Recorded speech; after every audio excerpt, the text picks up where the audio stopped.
तर नमस्कार मंडळी, कसे आज बरे असणार बरेच राहा. तर मंडळी आज जाते मी बहिणीकडे मालवणात रिसॉर्टवर थोडासा काम आहे त्याच्यामुळे. मग मंडळी हे मित्रांनी आणले होते माझ्या लाईटी ते लावून घेतले गाडी एक फिटिंग करून आणि त्यांचा कनेक्शन करूचा होतं म्हणून इलं जामसंड्यात येऊन आधी केले नाश्ता आणि मग लावून घेतले गाडीक लाईट कनेक्शन करून घेतले आणि जाऊक निघाले. तर पहिलं आधी जाऊन पोचले आचऱ्या ते पुलावर मस्तपैकी आलंय उसाचा रस आणि पुन्हा रस्तो धरले आणि येऊन पोचले आमच्या बहिणीच्या रिसॉर्टवर.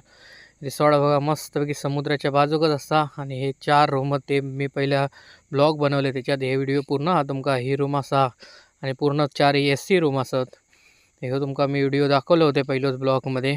तर आता मी झाले फ्रेश मस्तपैकी आणि या बहिणीने गेल्यामध्ये मस्तपैकी मासे फ्राय भरपूर, मग भात साप आणि चपाती मस्तपैकी रेमटवलं आणि ही लाश्का सोलकडी पिलं आणि जरा झोपलं आणि मस्तपैकी संध्याकाळी 5 वाजता फ्रेश झालं आणि जाऊन पोचले समुद्रावरचं व्ह्यू एवढं भारी असा ना की तुमका येऊ का पुन्हा भागच पडताला मंडई. तर तुम्ही नक्की एकदा भेट द्या डॉल्फिन रिसॉर्ट का. नंतर ह्या माझा पार्सल घराक न्यायचा होता त्या गाडीवर बांधून घेतले आणि बहिणीने दिल्यानंतर डबो मस्तपैकी करून चपाती मासे फ्राय करून दिले होते. आणि ही भाची आमची शाळेत इली होती आणि ही बघा फुला मस्तच वाटतात कसली ती. चला मंडळी आता मी चाललंय घरी.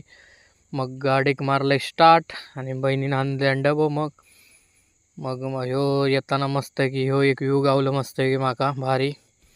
मग घरा घेऊन पोचले आणि आपसान घेतल्यामध्ये कालवा मस्तपैकी केलंय कांद्यात टाकून चपाती सार आणि